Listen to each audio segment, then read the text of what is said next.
So ngayon mga ka-Mindtech, ituturo ko sa inyo yung sekreto sa Messenger na baka hindi nyo pa alam or hindi nyo pa nasusubukan. So itong sekreto na to guys is talagang napakalupit kasi nga malalaman mo kung saan nakalagin yung Messenger mo, kung may iba bang nag-a-access or may nag-open ba ng Messenger mo. Malalaman mo dito sa ating video. So make sure lang na panoorin nyo yung video nga matapos para malaman nyo step by step kung ano yung sekreto na yun at kung paano yung setup. So una natin gagawin guys, kailangan muna natin i-update yung ating Messenger application in case man na hindi pa updated. Para ma-update, pumunta lang kayo sa may Play Store.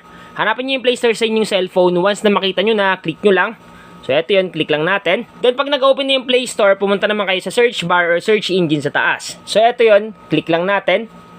Then, i-type lang natin dito yung Messenger. So, once na ma-type nyo na, click nyo lang.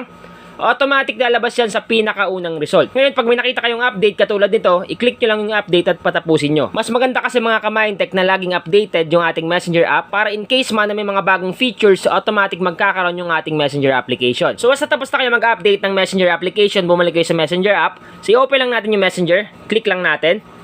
Pag naklik mo na yung Messenger, automatic makikita nyo yung inyong Messenger account. Ngayon, yung sikreto na sinasabi ko is yung malalaman mo kung saan nakalagin yung ating Messenger application. Kasi nga, hindi natin alam na nakalagin pala sa ibang device or may nag-open pala na ibang tao. Akala natin dito lang nakalagin sa mismong cellphone natin, pero hindi natin alam na ino-open pala sa ibang cellphone or ibang device. Malalaman natin dito. So, para makapunta tayo doon, i-click lang natin itong tatlong underline sa may bandang taas sa kaliwa. So, eto yun, i-click lang natin. Once na maklik na natin yan, sunod natin gagawin, i-click naman natin itong settings dito. Yung settings na logo sa may bandang taas sa kanan. So, click lang natin itong settings. Once na maklik na natin yung settings, dito tayo mapupunta. Sunod natin gagawin, scroll up lang natin. Scroll up. Hanapin lang natin dito yung preferences. So, ito yun guys, preferences. Sa baba niyan, merong privacy and safety. So, dito tayo pupunta sa may privacy and safety. I-click lang natin to. Once na maklik mo na yung privacy and safety, ito na yung makikita nyo. Sunod natin gagawin, dito tayo pumunta sa may security.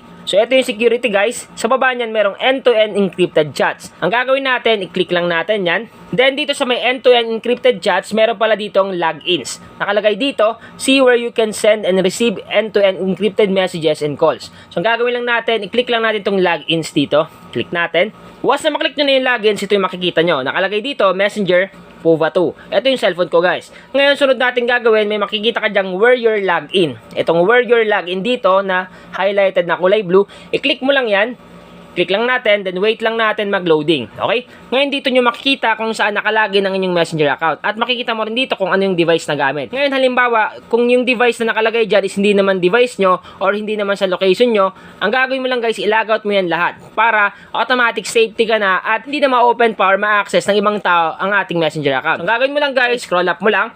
Makikita mo dyan yung log out of all sessions. So, ibig sabihin lang, kung halimbawa nakalagin ka sa cellphone ng tropa mo or may nag-open ng Messenger mo, nakalagin sa ibang device, ang gagawin mo lang, i-click mo lang tong log out of all sessions, automatic malalag out yung inyong Messenger account sa lahat ng device na nakalagin kayo dati. Or kung may nag-open man, automatic hindi na nila ma-open kasi nga, ilalog out natin yon. So, malaking tulong to guys in case man na may nag-open ng inyong Messenger account. Kasi hindi naman natin alam na ino-open pala ng iba. Hindi natin alam na nakilagin pala tayo sa cellphone ng tropa natin tapos ino-open pala nila.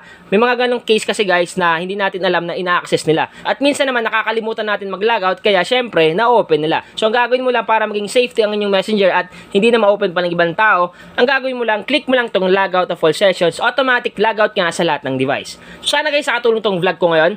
Once again naman, Mindtech PH, thank you and God bless all.